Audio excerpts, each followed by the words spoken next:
आइए।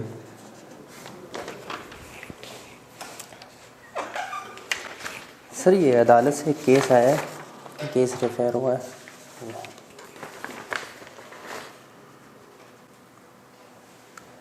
इस वक्त हमने देखा कि मीडिएटर साहब अपने ऑफिस में बैठे हैं, एक सरकारी रिटायर्ड ऑफिसर हैं और उन्हें सालिस मुकर्रर किया जा चुका है और अदालत की तरफ से एक ऑर्डर उनको मौसूल होता है जिसके तहत उन्हें बताया जाता है कि आप सालिस मुकर्रर हो चुके हैं। जब ऑफिस का आदमी जनाब सालिस साहब के पास आता है और उन्हें बताता है कि आप सालिस मुकर्रर हो चुके हैं, तो इन हालात में सालिस अपनी सालिसी अमल को कैसे करेंगे वो अब हम देखेंगे। फरीकन में से कोई साहब आया हुआ है? जी सर आए अभी, एक अकबर साहब आए हैं। हाँ, तो आप उनको बुलाइए, उस साहब को बुलाइए। ठीक है सर। ठीक। वालेकुम अस्सलाम। क्या नाम है आपके? अकबर साहब, तशरीफ रखें। बेटा अकबर साहब के लिए पानी तो लेके आओ। अकबर साहब, आप जो ये मुकदमा चल रहा है अभी अदालत में, इसके केस की अगर कापीज अगर आप लाएं तो मुझे आप दिखा सकते हैं वो।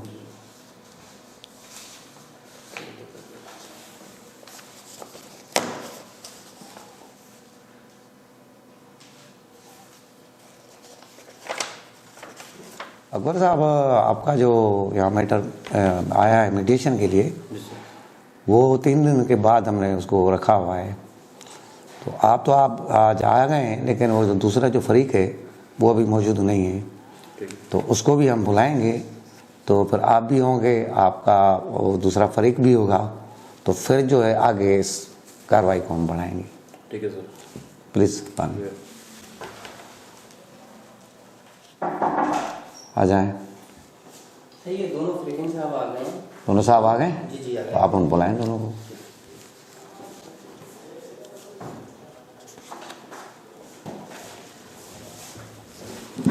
कैसे हैं गौसा साहब? ठीक है, तशरीफ रखें।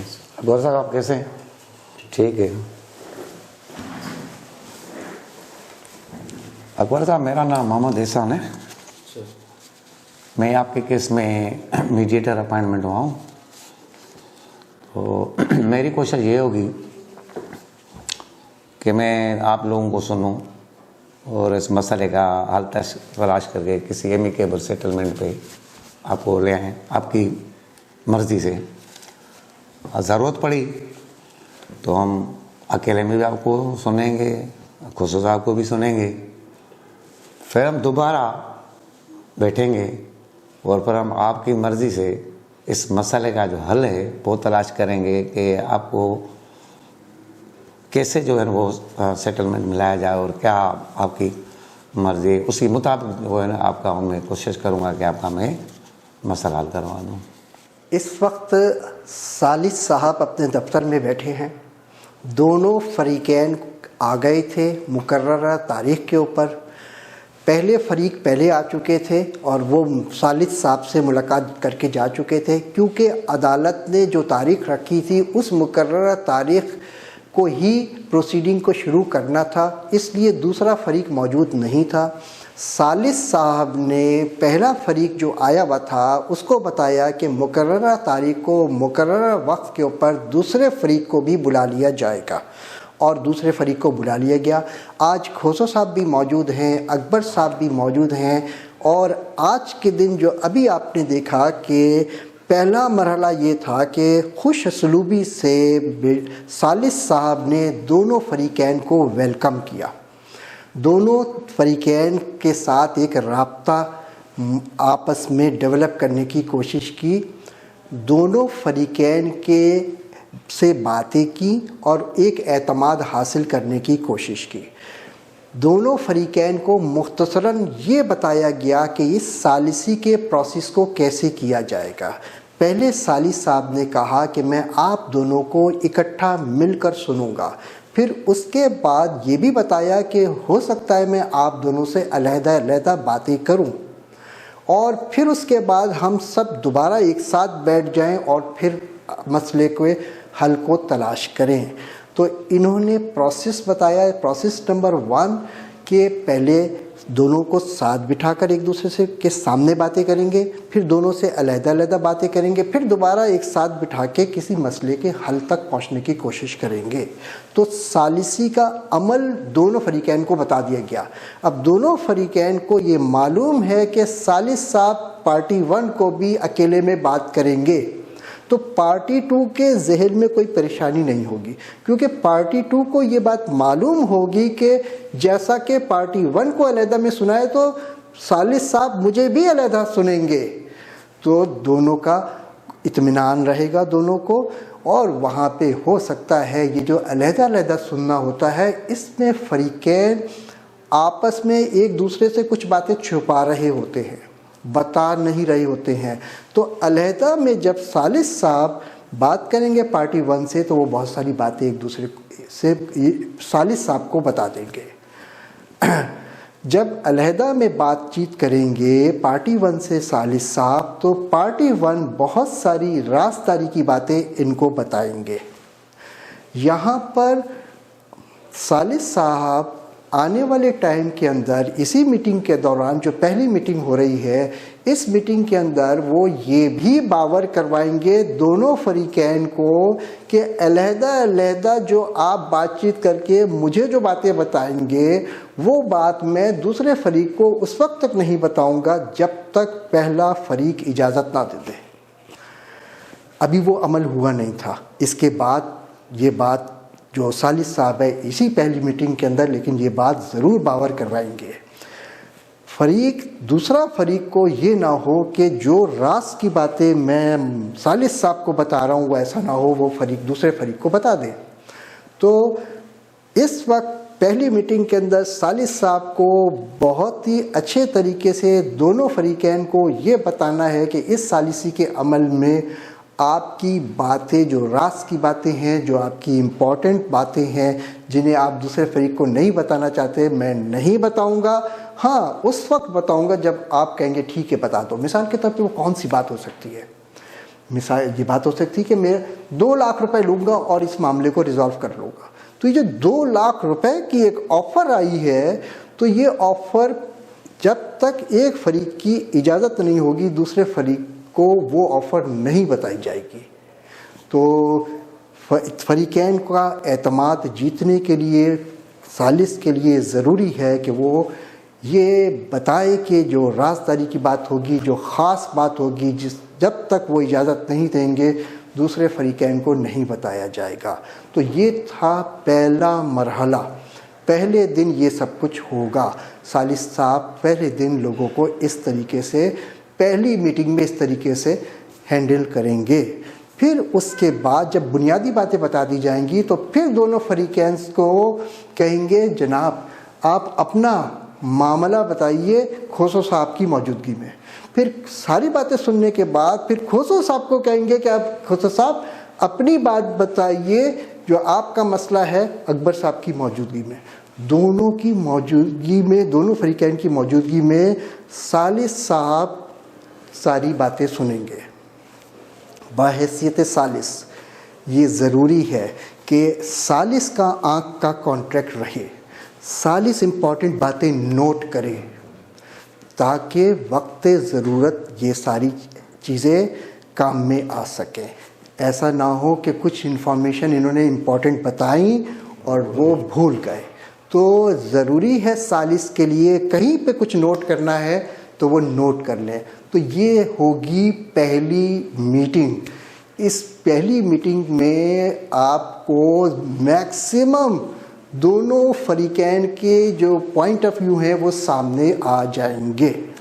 अकबर साहब, आप दोनों फरीक में से सबको पहले किसको मौका दिया जाए, किसकी बात सुनी जाए? जिसको बेहतर समझो। खुद साहब की क्या राय है? जो आप बेहतर समझे। अच्छा, तो मेरा ख्याल ये है कि बेहतर ये होगा कि आप प्लेंटिफ हैं, मुद्दई आप हैं इस केस में, तो बेहतर ये होगा कि पहले आपको सुना जाए फिर अकबर साहब को मौका दिया जाए। आपको कोई इतराज़? नहीं, कोई इतराज़। अकबर साहब आपको नहीं?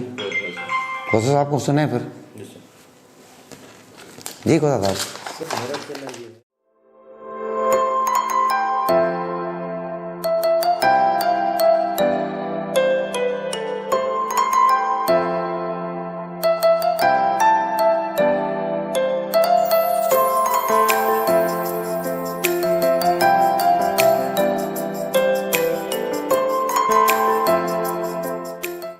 जी अकबर साहब, आपने खुदा साहब की बात सुन ली। अभी पूरी बात आपने सुन ली है। इसने आपको बताया कि इनके साथ मसला क्या था और वो क्यों कोर्ट में गया। अभी आपकी बारी है, आपको क्या कहना है इनके बातों के बारे में।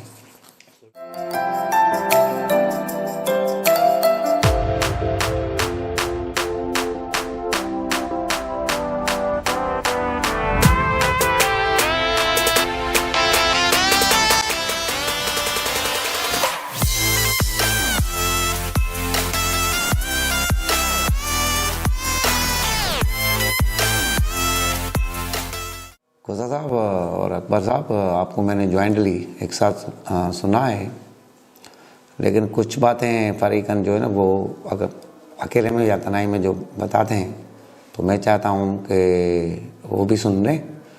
तो मैं आप दोनों के से पूछता हूँ कि पहले जॉइंटली तो आपने सुन लिया, अब अकेले में पहले किसको सुने? खोसे साहब को सुने या आपको? आपने पहले भी घोषा साहब को सुना है, अभी आप इनको सुन लें उसके बाद। ठीक है, आपको कोई इतराज़ तो नहीं है ना इस बात पे? अच्छा ठीक है, तो फिर आप सामने वाले कमरे में तशरीफ़ ले जाएं। तब तक खोसे साहब को मैं थोड़ा सुन लूँ कि वो अकेले में कौन सी बातें मेरे से करता है, क्या बताना चाहता है। कुछ ऐसी बातें भी होती है जो फ़रीकन दूसरे के सामने नहीं बताता है। तो चलो ये मौका आप देते हैं, फिर आप पहले खोसे साहब को सुनते हैं, फिर आपको तनाई में सुनेंगे। ठीक है जी। खोसा साहब, अभी अकबर साहब वहाँ यहाँ पे नहीं हैं और आपको ये तसल्ली करनी चाहिए कि अगर कोई आप ऐसी कोई राज की बात है या कोई ऐसी बात है जो आप अकबर के सामने नहीं कहना चाहते थे, अब मेरे को बताना चाहते हैं, तो ये आप यकीन कर लें कि ये जो बातें हैं ये मैं इनको नहीं बताऊंगा। हाँ तब बताऊंगा जब आप उसको मुझे उसकी इजाज़त देंगे कि हाँ सर भले बता दें ये बातें इसको, तब। जी और कुछ कहना है भी अपने अकेले वाली मुलाकात में? जी बिल्कुल सर, अच्छा हुआ आपने मुझे अकेले में सुना। अब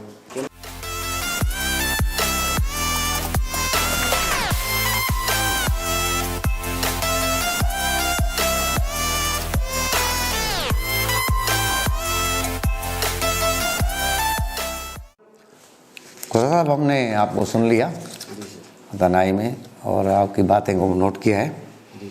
अभी दूसरे फरीक की बारी है, तो मैं चाहता हूँ कि अभी अकबर साहब को बुला के 10 मिनट को भी सुना जाए। तो काइंडली आप जो है बड़ी कमरे में तशरीफ़ रखें, तो मैं अकबर साहब को बुला के उसको 10 मिनट का टाइम दूँ। Thank you sir. 50,000 वाली बात लिख लीजिएगा सर। वो मैंने नोट कर लिया है। Thank you.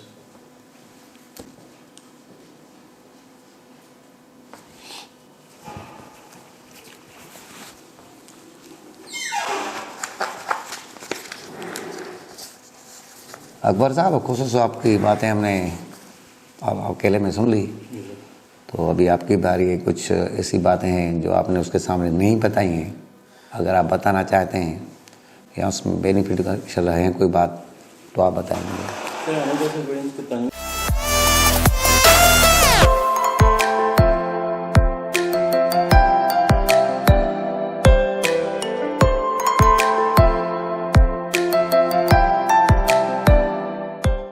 अभी हमने देखा कि सालिस साहब ने दोनों फरीकैन को साथ सुना। साथ सुनने के बाद दोनों फरीकैन को बताया कि अब मैं आपसे बारी बारी बात करूंगा।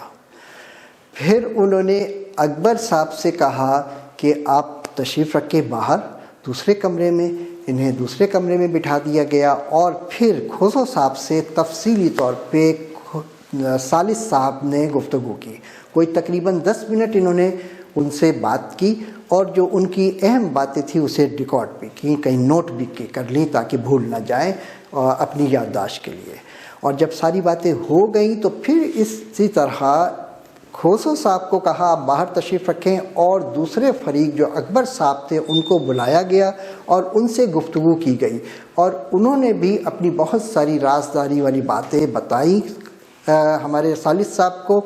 और सालिस साहब ने दोनों फरीकैन को इंश्योर किया कि ये जताया कि आप जो बातें कह रहे हैं, जो राज की बात बताएंगे, जो कोई ख़ास बात बताएंगे, कोई अपनी ऑफ़र करेंगे इस झगड़े के हवाले से, उस ऑफ़र को दूसरे फरीक तक उस वक्त तक मुंतकिल नहीं की जाएंगी, बताई नहीं जाएंगी जब तक आप इजाज़त नहीं देंगे।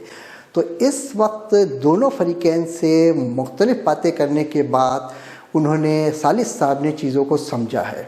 इस पूरी गुफ्तगू में सालिस साहब ने अपनी राय का इजहार नहीं किया, दरअसल फरीकैन से पूछ रहे हैं और सवालों की नौयत कुछ इस तरीके से है कि वो जानना चाहते हैं, वो सजेस्ट नहीं कर रहे, वो जानना चाहते हैं और सवाल ऐसे पूछ रहे हैं इस गुफ्तगू में कि हक़ाइक़ ज़्यादा से ज़्यादा फरीकैन जो छुपा के बैठे हुए वो सामने लेके आ जाएं। ये सालिस अपना कोई ख़याल, अपनी राय थोपेगा नहीं, कंपेल नहीं करेगा, ज़बरदस्ती नहीं कहेगा कि ये बेहतर है मेरे मुताबिक, तुम ऐसा कर लो, दूसरे फरीक को कहे तुम ऐसा कर लो, तुम इतने पैसे की ऑफ़र कबूल कर लो, तुम इतने पैसे की ऑफ़र कबूल कर लो, ऐसा सालिस कभी नहीं करेगा। सालिस दोनों लोगों से राय लेगा। ये ज़रूर है कि एक आदमी कहता है मुझे 50 लाख चाहिए, तो सालिस का ये रोल ज़रूर हो सकता है कि क्या 50 लाख रुपए दूसरे फरीक देने की हैसियत रखता है, ऐसे सवाल पूछ सकता है? लेकिन ये नहीं कह सकता कि ये तो बहुत ज़्यादती हो जाएगी, ये तो बहुत ज़्यादा बड़ी डिमांड आप कर रहे हैं। ये कहना मुनासिब नहीं है। बस इसी बात को कहने के लफ्ज़ों की चुनाव ज़रा डिफरेंट होगी और सालिस ने ये बताने की कोशिश करनी है वो दोनों फरीकैन से सिंसियर है और इस मामले को हल करवाने में मदद कर रहा है और दोनों फरीकैन से मामलात जो उनके हैं वो अच्छी तरह जानने की कोशिश कर रहा है और ये भी तय करने की कोशिश कर रहा है कि दोनों फरीकैन किस हद तक आए कि मामला तय हो जाए। तो यही एक अच्छे सालिस की खूबी है। तो आज के दिन सालिस साहब ने दोनों फरीकैन से जॉइंट मीटिंग की, दोनों फरीकैन से अलग-अलग मीटिंग की है और आज इन्होंने इस प्रोसीडिंग को कल के लिए भेज दिया है कि कल रखते हैं, क्योंकि इस गुफ्तगू में बहुत ज़्यादा टाइम लग गया है। इन्होंने दोनों फरीकैन की मदद से ये तय किया कि क्यों ना अब बाकी की प्रोसीडिंग्स, बाकी की बातें कल कर लें। तो अब कल वाली तारीख के ऊपर ये फरीकैन से दोबारा साथ बिठा के बात करेंगे।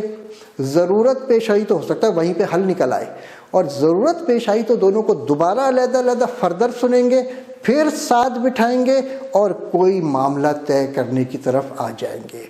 जब मामला फरीकैन तय करते हैं तो लिख लिया जाता है, जल्दी जल्दी लिख लिया जाता है, नोट कर ली जाती हैं। यहाँ सालिस का एक अहम काम है। कभी कभी फरीकैन बड़ी ख़ास बात बता रहे होते हैं, तो इस गुफ्तगू के दौरान जो सालिस कर रहा है, सालिस फरीक को कहेगा मैं आपकी बात ये समझा हूँ कि आप 5 लाख रुपए उसको दे देंगे और वो आके घर आके आपसे माफ़ी भी मांगे या वो आपको 5 लाख रुपए दे दे। जो फरीकैन की शिकायत है और जो उनकी ऑफ़र आ रही है उस ऑफ़र को रीइंफोर्स करें, दोबारा कहें, ताकि जो आपने समझा है आया सही समझा है सालिस ने, क्योंकि सालिस सही समझेगा तो आगे दूसरी फरीक को उस तरह की बात करेगा। तो मामले को जब गुफ्तगू में जब बातें आती हैं, फैक्ट्स बताए जाते हैं, हक़ाइक़ बताए जाते हैं, तो सालिस का फ़र्ज़ है कि वो ख़ास बातों को दोबारा फरीकैन से कह के ये ज़रूर इस किस्म के अल्फाज इस्तेमाल करें, क्या मैं आपकी बात से, क्या मैं ये सही समझा हूँ कि आप ये कह रहे हैं, क्या मैं ये सही मेरी समझ में आई ये बात, आप क्या ऐसा ही कहना चाह रहे हैं, ताकि कोई गलतफहमी ना रहे। और जब दोनों फरीकैन किसी बात पे राज़ी हो जाते हैं तो फिर मामले को हम लिख कर तय कर लेते हैं।